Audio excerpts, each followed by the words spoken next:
The new iPhone 16e is finally here, and based on Apple's marketing, it seems like a great alternative to their iPhone 16, helping you save $200. But I started digging into the details and I found a bunch of things that Apple kept secret. So let's jump into 16 things that Apple didn't tell you. The first and most disappointing thing is that we no longer have MagSafe, so no more little MagSafe accessories, no more finger grips, no more battery banks, and no more wallets, which I use every day. They simply will not work on the 16e. That means no charging stands, no standby mode, no nothing. Why would Apple do this? They're basically forcing you to use a case with magnets built in to support these accessories. Getting into number 2, Apple did give it a 48 megapixel camera, but guess what? There is no sensor shift optical image stabilization, which has been on every single iPhone since the iPhone 13,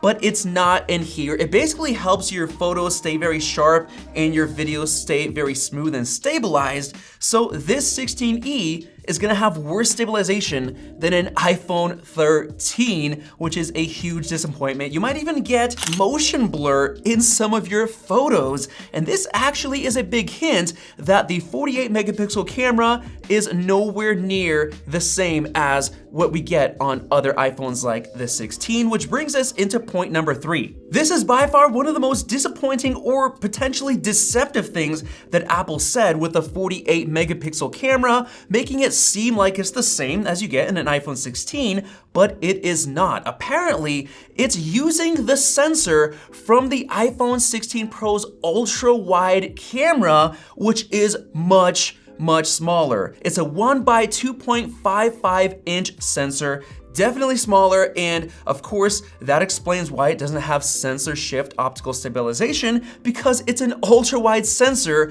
but fitted with a main camera lens, which basically means that you will not be getting the same 48 megapixel photo quality on the 16e as you get with other phones like the 16. Now for number 4, since this does not have MagSafe, you do not get 15-watt wireless charging, you don't get Qi 2 support, nothing. You're limited to the classic 7.5 watt wireless charging, which is really disappointing because the 15-watt MagSafe was very energy efficient, and even if you get a MagSafe case, you still have that slow wireless charging. Now for number 5, you do not get Wi-Fi 7 on the new iPhone 16e like you get with the 16, even though you have the same Bluetooth 5.3, you got pretty much the same A18 chip, and this is likely due to the C1 modem that Apple has in the 16e, which apparently does not support Wi-Fi 7. It doesn't even support Wi-Fi 6E, which enables the 6 gigahertz band. It's just simple Wi-Fi 6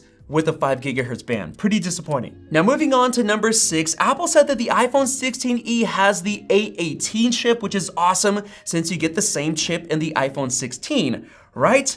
Well, no, because this has a binned 4-core GPU instead of 5 cores on the iPhone 16, and this is already binned from 6 cores on the iPhone 16 Pro with the A18 Pro chip, so you're not gonna get as much graphics performance for things like gaming with the iPhone 16e. Now for number 7, the really cool thing about the iPhone 16e is that it has pretty much the same 6.1 inch Super Retina XDR display as the iPhone 16, right? Actually, no. This is limited to 800 nits of brightness versus 1000 nits standard on the 16. This can also only go up to 1200 nits for HDR content versus 1600. And guess what? The iPhone 16 goes up to 2000 when you're outdoors with auto brightness, while this one doesn't even say anything on the spec list, so it might even be limited to 800 standard outdoors. And once again, this thing, the iPhone 16, can go down to 1 nit at night. So let's say you're laying in bed, you want to turn down the brightness, it's really nice and convenient. This thing cannot do that. Now for number 8, the 16e comes with Apple's new C1 modem, which no longer gets millimeter wave 5G support like every single iPhone since the iPhone 12. So if you rely on that feature in big cities, you're gonna be missing out. Moving on to number 9, Apple showed off a massive 26 hours of battery life with the 16e, which beats the regular iPhone 16's 22 hours and actually matches the bigger iPhone 14 Plus's battery life, but Apple didn't tell you how they did it. The battery is actually much bigger than before, and the way that they fit in such a big battery was by deleting the ultra-wide camera, which means you're missing out on a lot of features like macro mode and other features like that, and it means basically that future E models are likely going to continue to have only one camera. Otherwise, if they added one, they'd have to downgrade the battery. Now for number 10, the 16e does not get a camera control button, which is part of the entire 16 lineup, even the regular 16s, which kind of made it seem like all of the 16s should have it, but no, the 16e does not have camera control. I personally don't really mind because I haven't really found a great use for it just yet, and at least you do have the action button on the 16e, and you can use visual intelligence with the action button, so good job, Apple, for that. Now for number 11, the portrait mode on the new iPhone 16e is actually downgraded. You no longer get the post focus adjustment where you can change the area you're focused on, which I absolutely love using.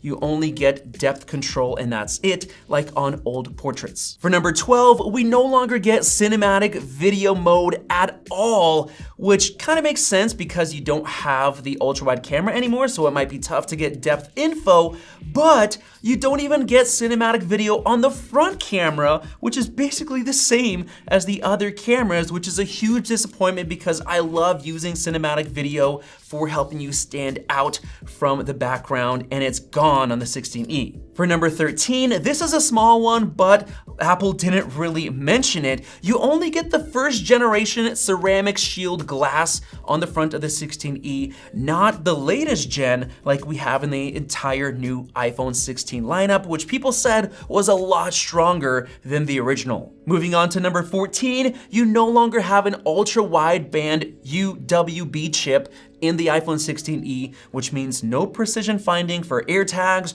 or Find My. It doesn't support UWB smart locks in the home, so it's not going to support Apple's car key platform and potentially other features like putting your phone up to your HomePod mini to transfer music, which uses the ultra wideband. All of that is gone on the 16e. Now for 15, another disappointment is that this does not support Thread technology, which means you can't control smart home devices like light bulbs, smoke detectors, door locks, anything with Thread support. And this really sucks because Thread is the preferred language for Matter devices. So with the 16e, you have to make sure that your smart devices can actually use Wi-Fi instead of Thread for Matter. And now finally, for the 16th thing that Apple did not mention, yes, we have a USB-C port, but once again, it is slow, just like the ancient Lightning port being limited to USB 2 speeds, which is just crazy, crazy slow. So I really hoped that Apple would up the transfer speed of that port, but they didn't. So there you guys go. Those were 16 things that Apple chose not to mention during their marketing video for the iPhone 16e. So hopefully you enjoyed this video, and if you did, let me know your thoughts down in the comments and subscribe for more videos like this one. Thanks for watching, and we'll see you in the next one.